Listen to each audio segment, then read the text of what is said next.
6:30, we have four committee meetings tonight. I'm going to switch up the agenda. I bet you. We'll do the Dries text amendment request first, if that's all right with you guys. Who's going to run with that? Got one too at home. David's going to start us off. All right, David. I'm sorry I heard you, but it didn't sink in. We'll do the trees first. Good thing I looked Yep. at that, that was on the ground. All righty, thank you. I sent an email out to everyone explaining of this packet that you have here, but due to the lateness of receiving one of the letters, I went ahead and put a hard copy in front of all of you here. But in that packet, it's the packet there it's dated March the 14th. It's a letter from Mike Shuttlecotti with the Dries Company, who is here also to speak to the issue, who explains the issue. But basically what it is, there's an ordinance that we have that is also attached. It's closer to the back of this packet. It's ordinance 2360. And specifically on the second page of that ordinance, you can see a highlighted part that talks about when the Dries Company came in 2011 to amend the development plan and development plan agreement, they submitted some documentation for that. And when the ordinance was drafted, these things that are in this packet were attached to that. However, it was the ordinance specifically pointed out any one of these things that was dated September 16, 2011, as being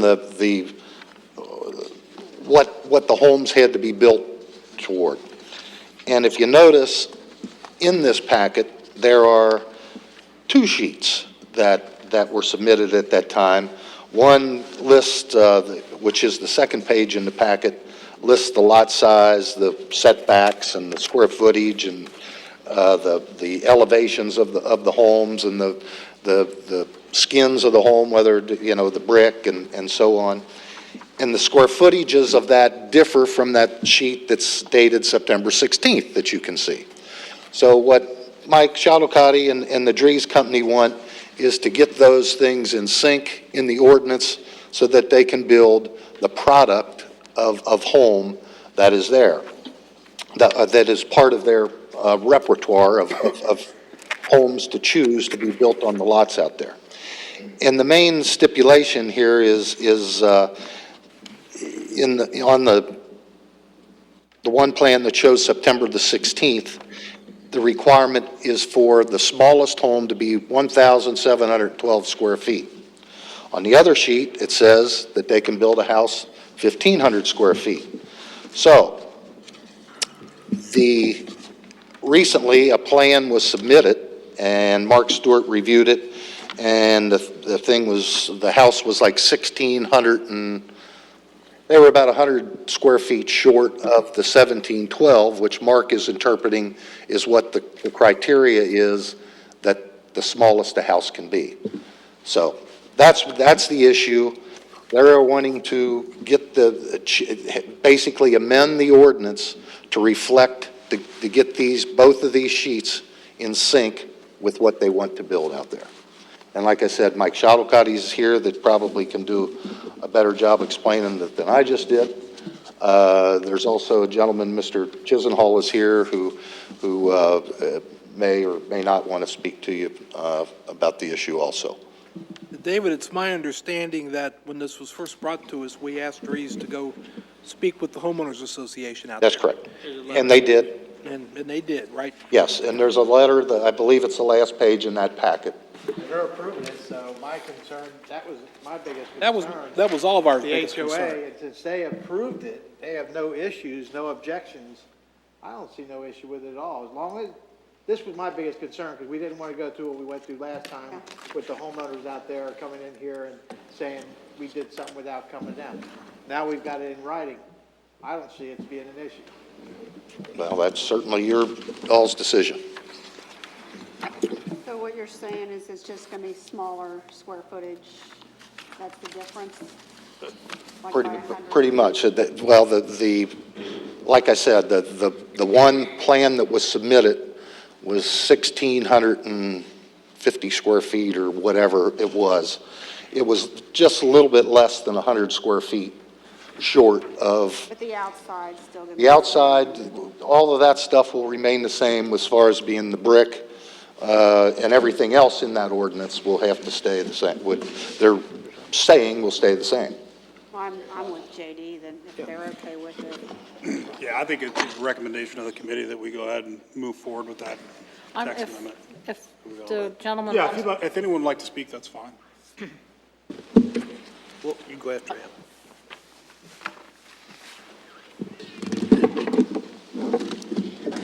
I think David was a little too humble. I think he did a good job of explaining the situation.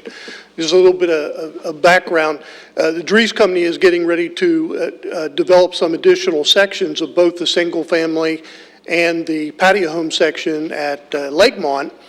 And as part of that, we are also designing some new homes. So it was my suggestion to our building division that as we move through the process of preparing for development of the site, that they submit the new homes to Mark Stewart, so that we don't do it at the last minute when we've got a contract to build a house, to get them pre-approved.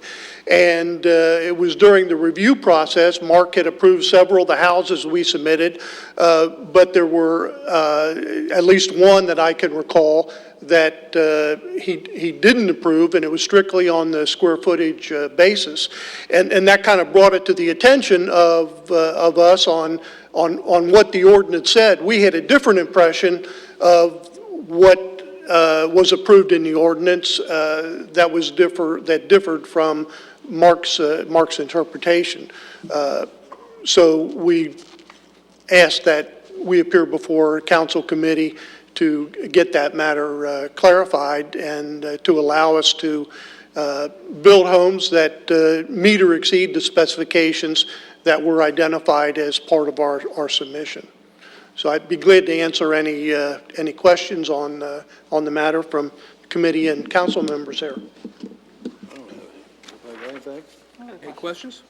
Yeah, I have a Renee? question. Oh, I'm sorry. On the patio homes, is that what we're looking at right now, or did I miss something? It says patio homes are a minimum of 1,500 square feet. Is that what we're talking about tonight? We're talking about both the single-family and the patio homes. The single-family have a different square footage minimum of 2,000 square feet, and that's very close to that list of homes that's listed there. But the patio homes was a little bit different, and that was the one at this time that we had submitted to Mark to review were some new patio homes. We're working on single family, but those had not been submitted yet to Mark. Okay, and I think I agree with everybody else. If the residents there are in agreement, if they're okay with this, I see no problem. And this is a little, if I remember correctly, this is a little fundamentally different than the disagreement we had the last time. Yes. And work with those folks first. Does Got this Renee, gentleman you want to got a talk? question Yeah, too? yeah. Does he want to talk? I can't see your hand. No, I'm not going to, I just want to make sure that gentleman. Oh, He okay, wants- yeah, we're he gonna would let like him to go. speak. I changed my mind on my question. As soon as he gets done there. All right, thank you, sir. Well, I don't know if they got the agreement from the board. Is that where the HOA come? The board is controlled by Dries. There's 3 people on the Dries board and 2 homeowners. So it really wouldn't matter if we're looking at approval from the board. It's controlled by Dries, so they're going to approve it anyway. One of the things I'm worried about is the way they're getting the square footage out of these houses, because what they're doing with a lot of them is putting in a smaller home and adding the square footage into the basement. So when they first started building patio homes, like in the Wimborne section of Lakemont where I live, a basement was an option. You could build a house. There's a lot of patio homes in there that are built on slabs. So to get the square footage in those homes, you did not have to put a basement in it. What they're doing with a lot of these houses now, the way they're finishing them, is that the main floor may have 1,500 square feet. To get to the 1,700 square feet, they're finishing the basement to get to that. So they're building a smaller home. And I don't know how these homes that he's talking about they're going to build, if that's where it's coming from. I know the one that they're building across from me is that's the way they're going to do it. I don't know I would like for the committee to look at what the original square footage was for Windborn, because we only have a few lots left. And the home they're building across from me is going to be built that way. It's going to be built with a smaller main floor, and the square footage will be obtained from finishing in the basement. And the only reason this was not really brought to the homeowners, I bet there's not 10 homeowners that know what's going on with the changes in Crestbourne. It came up at a annual meeting where there may have been 40, 50 homeowners at the most at the Erlanger Library. The only reason it was brought up is because one of the homeowners on the board asked about it. They brought it up and they said, well, this is what we're going to build. And that's all that was said about it.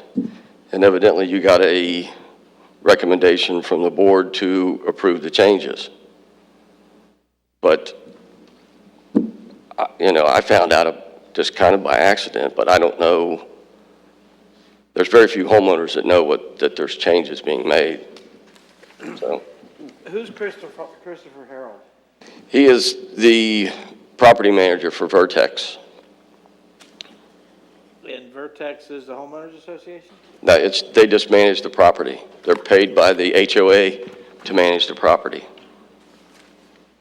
It says here that they met with the homeowners association meeting on March 24th, 2014. Did you have a meeting on March 24th? That may have been the annual meeting at the Erlanger Library. And they were getting ready to adjourn the meeting, and Karen, who is a homeowner, asked about if they were going to talk about the changes in Crestbourne.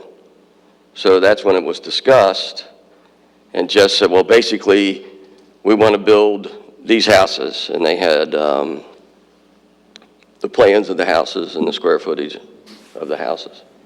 But there was no discussion, there was nothing else, and that was the only thing that was brought up. If you were not at that meeting, nobody had any idea of what the changes are.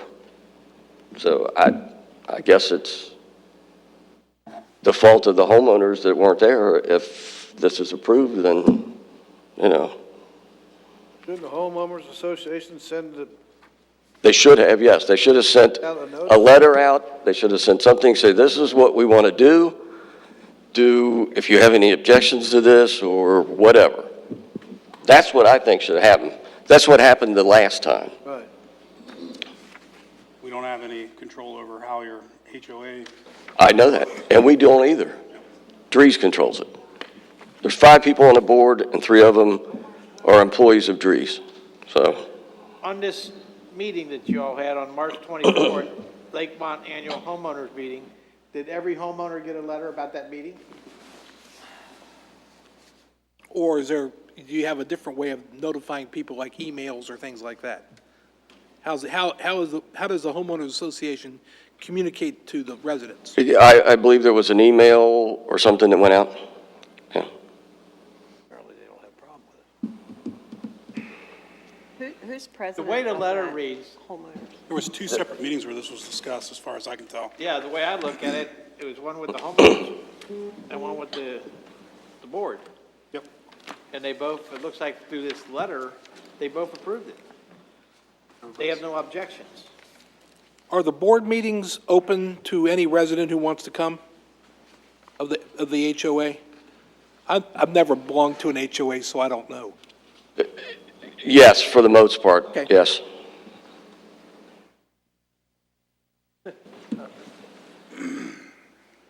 I have a question. Yeah. Okay, so what is the real issue? By building a house that has a smaller amount of square feet, you're reducing the price of that house, and it's going to adversely affect the neighborhood, or what? I don't understand why we're having this question. Is that what it is? Yeah, I was just concerned about what they're doing. With what happened last time, there's just a bad history of changes in Crestbourne. And, if we start cutting back, everybody agreed, and they're not building patio homes. They can call them whatever they want, because the only difference in a patio home, and all you have to do is look at the documents, the only difference in a patio home and a single-family home are the covenants and restrictions. As soon as Crestbourne was approved by the city council, then Dries went in with their attorney and changed every covenant and restriction in the Crestbourne area of Lakemont. They don't have, Winbourne section is a patio home section. Crestbourne was supposed to be a mix of patio homes and single-family homes. But they all have the same covenants and restrictions, and none of them reflect the same covenants and restrictions that are in the patio home section of Winbourne. And that's the only thing that makes them different. But anyway, when this was agreed to by Dries and the city and everybody else, that they were going to build a certain size home, and now they wanted to change that, and that's why I'm here. I just wanted to make sure that we're not going down the road we went down before, that they hold to what they said they would do, I don't know, a year or two ago, whatever it was when we went through all this before. That's the only reason I'm here. All right, thank you. Thank you. Thanks.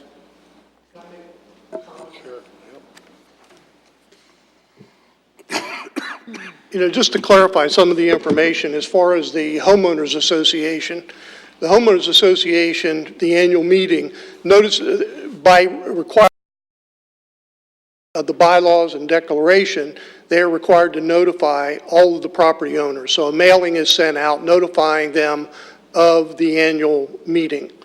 I'm not on the board. I don't attend the annual meetings. I'm only going by reports of what happened at the annual meeting, that the information came up before the persons that were attending the meeting, and such was explained to them. When it was explained to them about the square footage and why we were asking for that, the indication was there was no problem with it. I attended the board meeting, and the reason I attended the board meeting is to make sure that the two resident board members understood what we were proposing. They represent the residents of the neighborhood, and explain to them what the situation, that the original submission, the specifications for the home, identified a minimum 1,500 square foot as the minimum in the patio home and 2,000 square feet in the single family.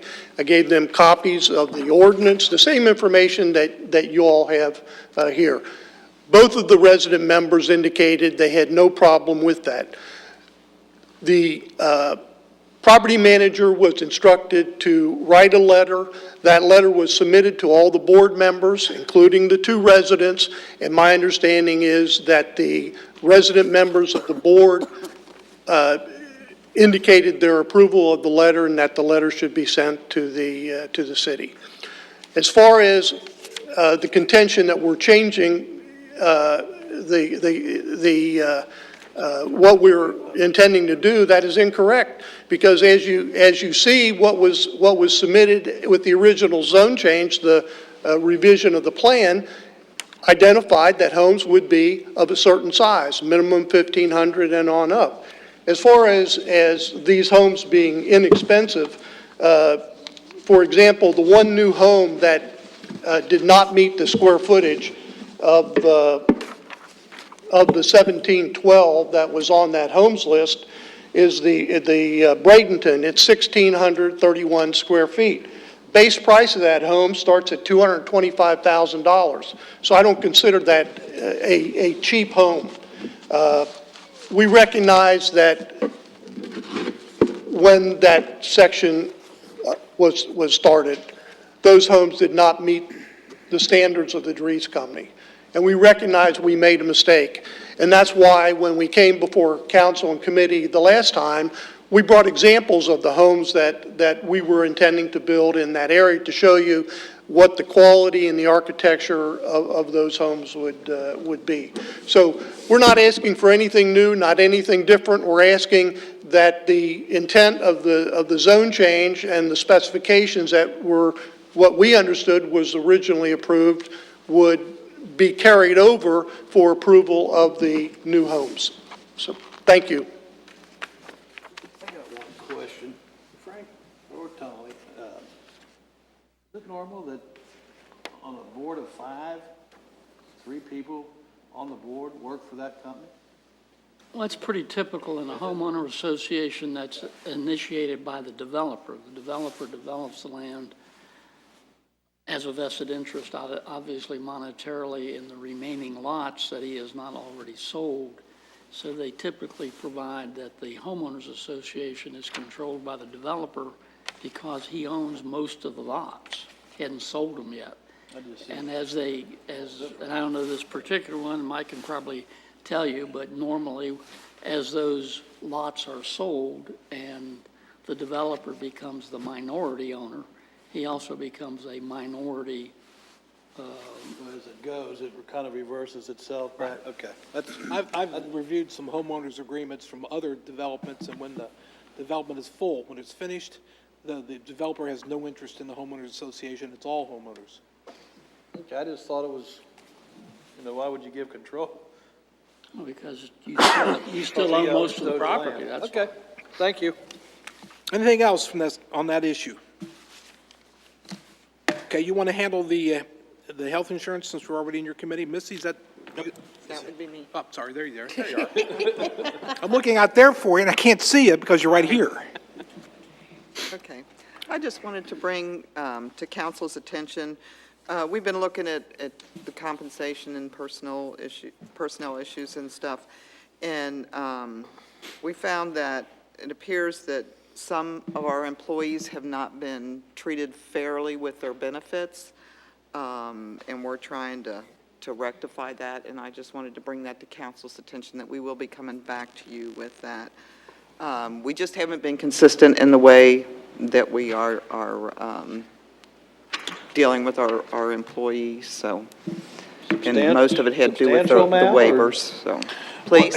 Substantial amount, or It may be, so that's They're why kind we're of, bringing it to from what I've council. seen, they're kind of all over the board, Yeah, and we're trying to bring consistency to it. It was kind of an issue where some of the folks didn't even realize that they were missing out. right, Yeah. and we need to clear that up, so I just wanted to let council know that. And in my talking with Mark and Missy about, this is part of our overall review of how we're working over there. And we've really made some major, we found out a lot of things that don't look, that were cockeyed, so to speak, and we're trying to straighten things that's out. what you gotta do, so. That's right. we'll fix Any it. questions on that? Thank you. Okay. Did you have the new one? Yeah, well, I do, I did not pass it out tonight, you want me to go ahead and do that? What we wanted to do is we're proposing a policy change to adopt this new policy, and what we'd kind of like to do is have this at the first meeting in May, simply because we need to put this issue to rest and get rid of the old policy and replace it with this new policy, and it'll put us all on a streamline where everybody, I think, well, it'll take care of the issue that arose with the other one. How about that? So Missy's got the new policy that she's written, I believe, so if you get a chance to look at that, then what we would be asking for at the May meeting is for, I guess, a municipal order to adopt that new policy. Send that email. Should go ahead and hand Place in that the out, other and one. and then that way you all have a chance to review it. If you could just send us an email to Missy when you get a chance. Yeah, I was gonna say, you could just email it. Yeah, I can share it with you. Green. Yeah, well, old habits die It's hard. already used, it's already printed, I'll take it. I print every, Well, I think it was a real surprise of asking to get it to me email. That was a good one. I think We're it's making really progress. cute that you and Jim dressed alike. It was. Thank you. Windows. Yeah, right there. Chief Whitaker. That big one right there. Didn't even pay attention. Oh, it's gone. Now they'll tear that one out and get the roots out. Okay, kind of keeping with the leadership team MO of reviewing everything that we do inside our department. It's been determined that both our medical director contract and our medical billing EMS contract are due in June. They're up. And in reviewing those things, the second part of this EMS billing contract, I have a little presentation for you. The first part of this, the medical director contract, is completed. Kim has worked on that for us and gotten that completed. There are no changes. Dr. Allen will remain our medical director. The only change in that contract is a reduction in pay for the medical director. So he has agreed to that, and we're going to just make sure, just keep you up to date on that. That's the only change in that contract. Dr. Allen has always made himself accessible to us. I don't think we've really used him enough in the past, and I look for him to do some more trainings and become more involved. So, I got with everybody else in the area and kind of got the range of pricing that all the other departments were paying, so I made what I thought was a fair offer, and he's accepted, so. Thing, Chief, you got. Yeah, it was a good thing. That's a good thing. Do more work for less money. Yeah. You're next. I'm going to work on you guys, right? All right. The EMS billing contract, this is a big one. I kind of have a little bit of slides here and just kind of want to give you some information. Hopefully it's not overwhelming. You do have 2 sheets in front of all the massive paperwork that you have, and I will get to those. I just wanted to kind of give you a background of what we do, who we work with. You see that the contract, and really when I say contract, it's really an agreement, because this agreement will renew every year. Within the agreement, they let us determine kind of the direction that we want to take with the billing. Next slide.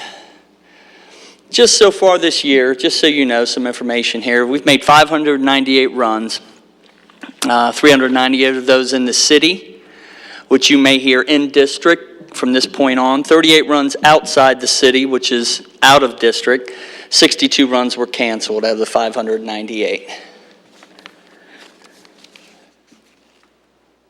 There you go. The agreement, much like the medical director contract, there's really no changes in this agreement. In fact, here all the fees stay the same as they did from June of 2009.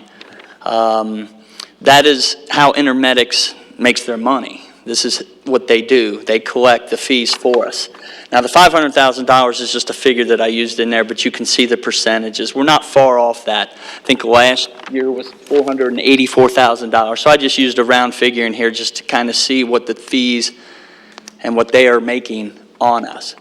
The collection fee of 7%, technology fee. The technology fee is just a fee that includes all of the electronic information, software, hardware, our Toughbook computers that we use in the field so we can transmit directly to Intermedics from the hospital.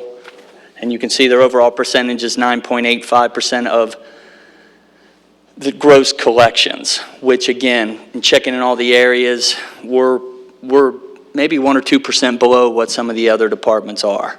So I was pretty happy with leaving that as is. Moving on. Here's what we charge. This is the City of Erlanger Fire EMS. Basic life support is $800. Advanced life support is $800, and we charge per mile $15 per mile. This is proposed because currently we're billing $550 for basic, but that was done probably in '09. I don't think, we can't find the ordinance to make any changes in here, but the $550 was done before we were ALS completely certified on an ambulance. So before, when you had 2 EMTs on an ambulance, you couldn't charge the advanced life support of $800, but every ambulance that we have is medic equipped. So there is always a medic on there. So the fees, and again, this is something that, talking to all the other departments and talking with everybody else, basically everybody charges the same.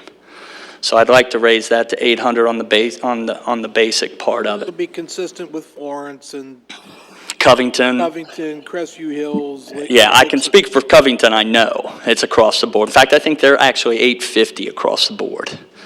But then at the next slide, we'll kind of explain some of the reimbursements. This is Medicare and Medicaid, which most of our runs, of course, are Medicare. You can see the basic life support. This is the Medicare reimbursement that you get, the $320.42. Of course, they only pay 80% of that. So, you know, technically, They tell you what you're allowed to charge, what you're supposed to charge, then they only pay part of it. they're going to pay, yes, That's $320. They're going to pay $256. Advanced life support, $385, and they only allow the 80% payment on there. When you see the advanced life support, 2+ drugs, that would be something like a cardiac arrest, or where we had to go down through an whole algorithm and run through 5 or 6 different drugs. That is a higher rate, and they allow 80% is $446.07. So that's what we're getting paid. That's the income that you have from the run. So we could charge whatever but you can see what we're actually getting reimbursed. Go on. Now, because Medicare and Medicaid are paying that 80%, which they call the allowable charges, the secondary insurance is billed the remaining 20%. Go on. And here's where there's been some sort of, I don't know, maybe lack of communication or some, maybe just forgetfulness since this was 5 years ago. Soft billing is the current policy that the city has when it comes to billing residents. And in fact, billing non-residents in district and billing those out of district. It can be described as basically what we do. You can see the definition up there, but in the past, here's what we have done. We bill the patient's insurance, okay? They will get us, if you look at your current statement, that's what the patient will get. We will send 3 bills to that patient for payment. And we disregard further collection methods. So, and we'll keep sending this out, or Intermedics will keep sending this out to try to get a payment. If you see that current statement, it has a credit card. It'll say that, you know, kind of self-explanatory on what they're getting.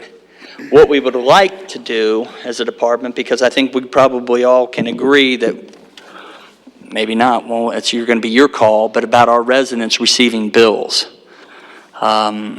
And I think when this started in 2009, if I'm not mistaken, there was just afraid of that Medicare fraud. You had to be all across the board. You had to bill everybody to make sure.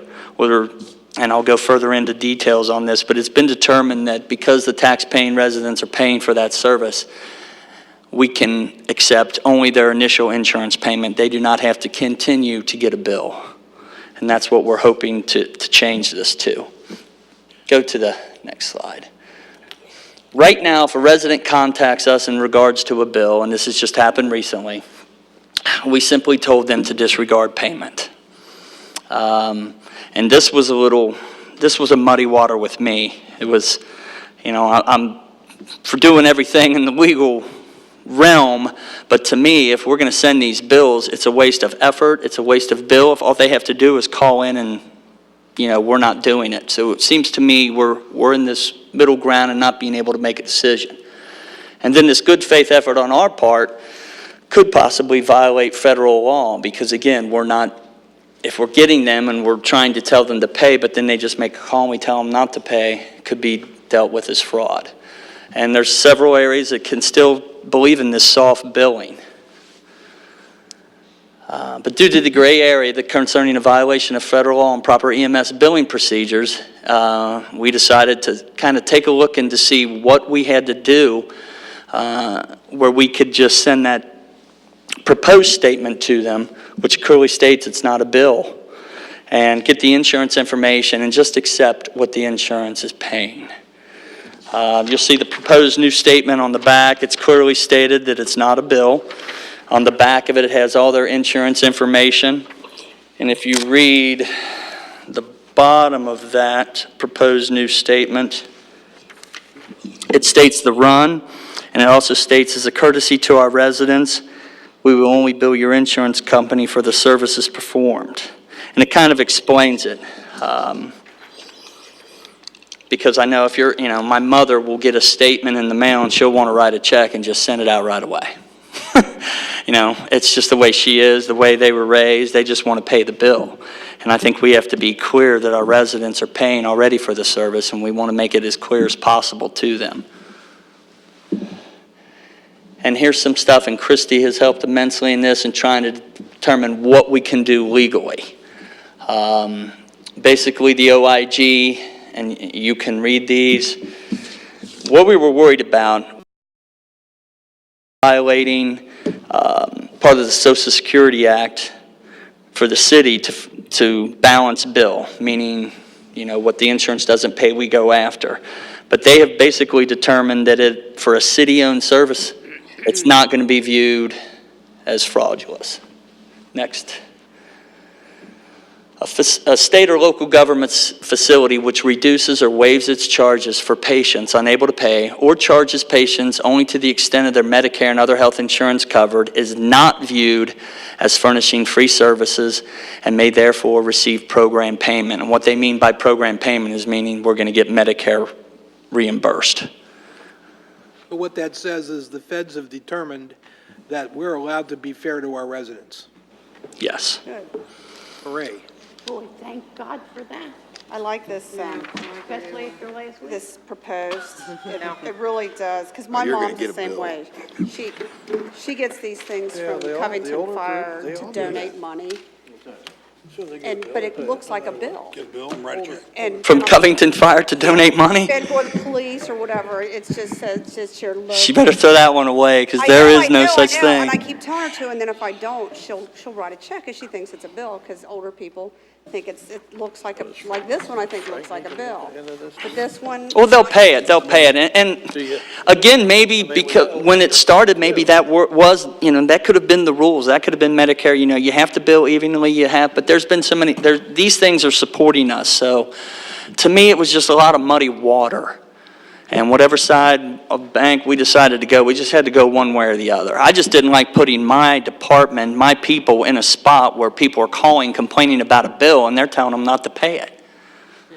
Oh, don't pay it, don't worry about it. This is great. Why are we billing then? Yeah. I don't know. This is like deja vu all over again, because years ago when I was on council, and I can't tell you how long ago it was, whether or not who in here was already on council, when we first started talking about billing for services, it was made very clear by council that our residents were not to be billed anything other than their insurance.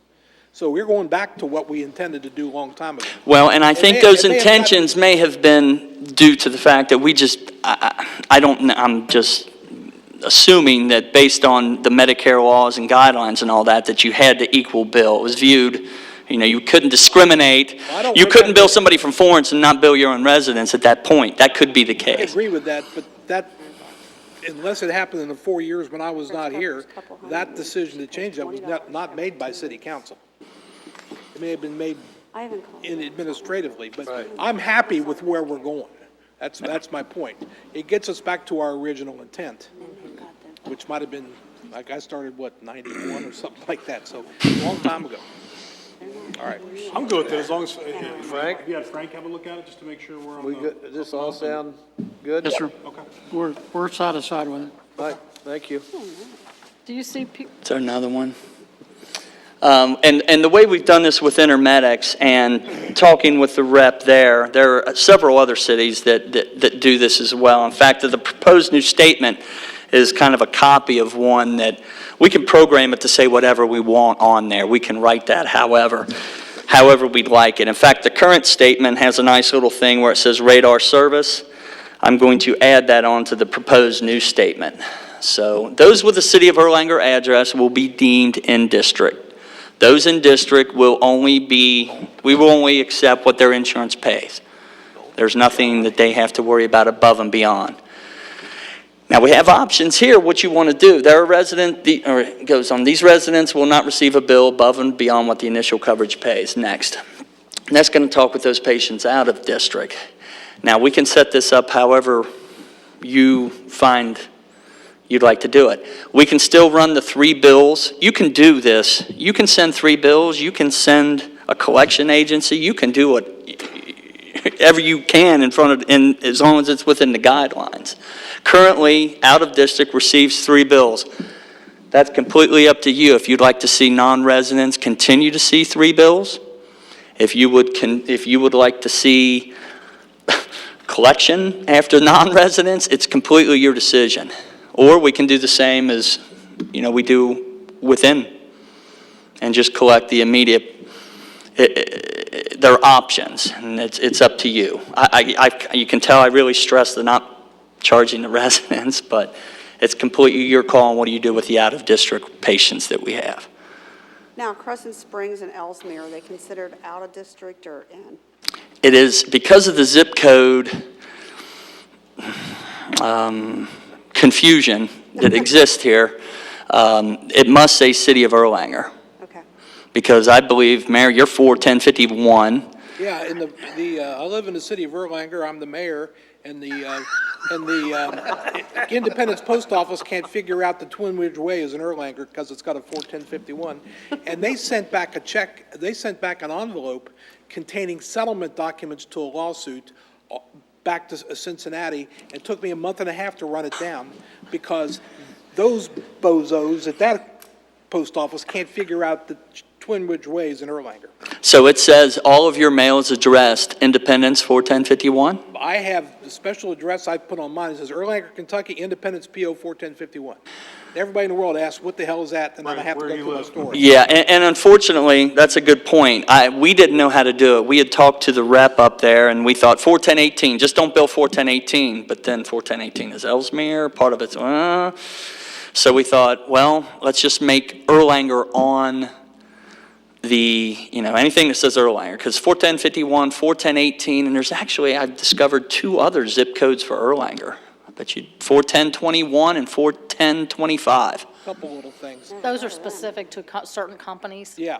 Oh, there you go. See, I did not know that. I had no idea. So They have so much mail, they get their own zip code. The post office, like Village on Buttermilk Pike, they can handle 41017, and it can say Villa Hills, it can say Crescent Springs, it can say Edgewood. Oh, it says can Fort say Mitchell, too, Fort 41017. Mitchell. Covington is It can say- 41017, the south All of side. that, and they do it beautifully, but the Independence Post Office can't, and I don't know why. So we look, and it's completely, I'm bringing this information to you to deem how you would like to do it, but I find that it would be best if it just said City of Erlanger on it. That's the only way I knew to do it. I thought that was the best, but again, however you would want to make it specific. Why can't it be specific to if they pay Erlanger city tax? Pardon me? Why can't it be specific if they pay Erlanger city taxes? I don't know how we would, You have to cross-reference 2 databases. to do yeah, that would be hard for, I don't know if Intermedics would even have that information. They're looking at, when they get the bill, they're going to look at, or if they see Erlanger on there, they'll mark it within district and they won't continue to process a billing. I don't know how they would look and see who's paying taxes, or we looked at different things. We looked at check marks on a computer for bill, not bill. I think at least it's my opinion, it's best to leave that to Intermedics to determine who gets it and who, because they're doing the billing. So if we just say, if it says Erlanger on it, don't bill. And some will fall through the cracks, but I think that'll be just kind of the, way. They, And that'll happen, exactly. but we're getting the majority piece. What if, like, on your new statements, you put, what you have here about residents of Erlanger will not be charged, and maybe put a notation, if you are a resident of Erlanger and did receive a bill, please notify us and we will. We can do that. That way, like, if somebody from. You can do that, can't you? Yes. Yeah. That way, if somebody from their If it falls through the neighborhood that cracks, happens yeah. to, then they. Right. Yeah, they can address Intermedics, and I think our rep will be able to straighten that out with how they do it, because we can create this form to however we would like to do it. So we would just, billing, I think it's on this account, there is an 800 number on there, and we could reword that somehow. What else do I have, Missy? I can't remember. That's it. That's it. Does anybody see any reason to change the out of district or out of city people, the 3 statements? I think that's fair. That's fair. And it seems like you're getting a pretty good response from that.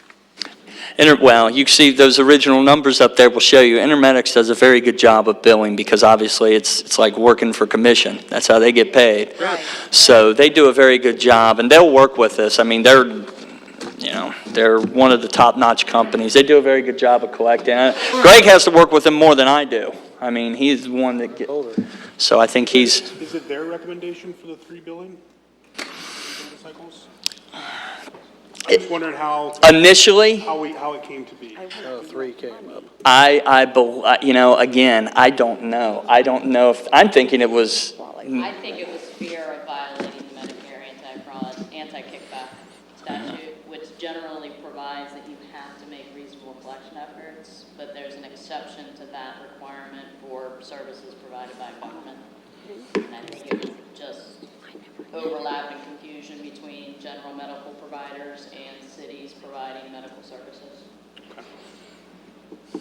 Any other questions? I got one statement.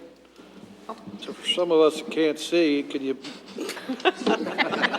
I can see, what the hell? You just said you couldn't. I got glasses on. which one are you on? Where are your glasses? Hey, this is not a bill. Can that be bigger for some of the elderly? Oh, my God. Yeah, I would think so. Big enough, I'm Your mom and elderly, dad? I can read it. Yeah. They're gonna wanna I know mean, why they're seriously, getting it then. like everybody said here, their mother sends it in no matter what. Tom, he is an No, elderly. Helen Keller could read this, that's how big it is. Got my ARP card, by God. Renee, you got a Braille question? capabilities? You want a Yeah, give me a dog. Anything else? Yeah, Renee's got Patty's one. dog. Renee?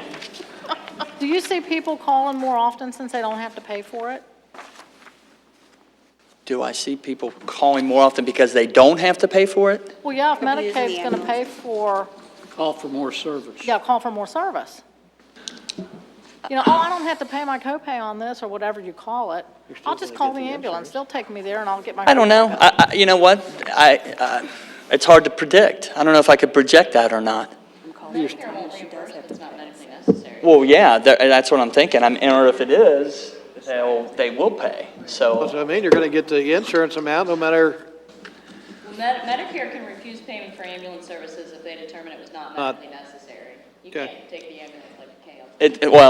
it's actually, it's how they, they code it. It's how they code it. They're done that way anymore. Oh, well, we had patients, I've taken the same person 3 days in a row, not here, but in the past, I've taken the same person 3 days in a row. And I don't know what Intermedics does with the coding. It's all, that's Intermedics to Kevin's figure gonna out call on the ambulance payment. to Get new glasses. Anything else? Thank you. All right, Chief, good job. what's wrong with you? Third, we'll do Public Works, so the waste collection. There's no committee members here tonight. I so see that. Let's not. Administration can kind of take care of that. It's All kind right, of go in our- for it. in our I neighborhood. was looking down there and seeing empty chairs. Yeah. Go for it, Shane. We're up for bid. Again, the term has come again.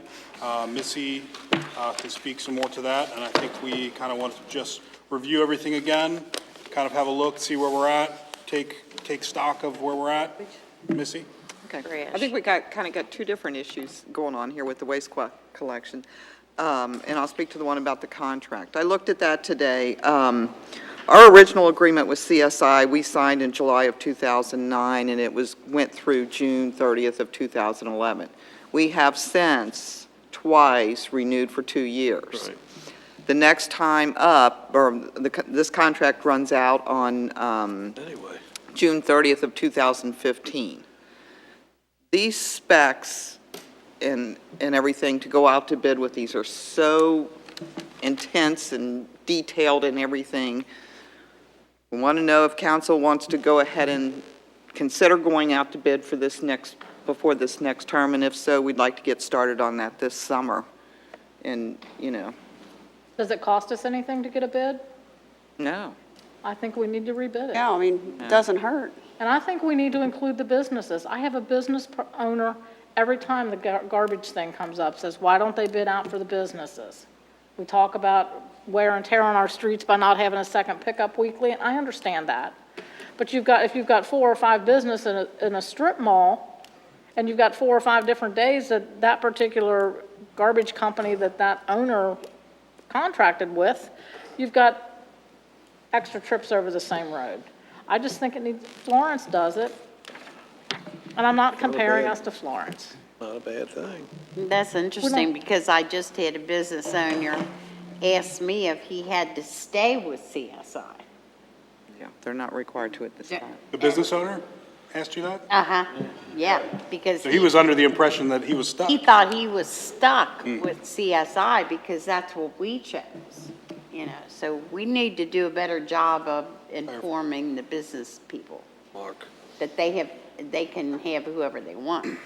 Is that, I guess that my question would be, did we try to get the businesses to come together the last time and it just didn't work? Or we just said, well, we're not messing with it? We didn't include that in our specifications when we put it out to bid last time. I know the city of Florence does. Theirs is all-inclusive, whatever contractor that they go with includes the businesses also. Can you ask just either way, how much it would be, you know? Break it out. Put it out to bid with, I mean, I don't know, Different. but unless you think the businesses are like, they don't want anything to do with it. You could bid it alternately, one just for residential, one for residential and business. I think, and I might be wrong, but I think most cities do not include businesses.